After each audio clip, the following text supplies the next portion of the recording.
Want to use CapCut Pro features on PC without paying for a subscription?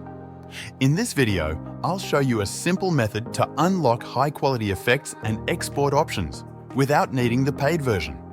First, make sure your edit is complete and ready to go. I'll use this project as an example. In first step, select everything in your timeline. Right-click and choose Create Compound Clip. This merges all your clips into one layer. Next, go to the Motion Blur panel and apply it using the lowest setting. This step helps trigger the rendering process.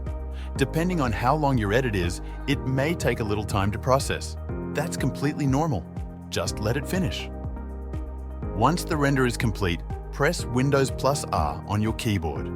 That opens the Run window. Now paste this file path into the box and click OK. Inside that folder, you'll see your rendered video file. To find it quickly, sort the files by date modified so the newest one shows up first. Now drag and drop that file back into your CapCut timeline. You can delete the original if you want, or leave it as a backup. Either way, this new version includes all the effects and adjustments. And best of all, you can now export it with pro-level features without needing a subscription. If you run into any issues, drop a comment and I'll help you out, like for more quick tips. And don't forget to subscribe so you don't miss the next one. Thank you for watching.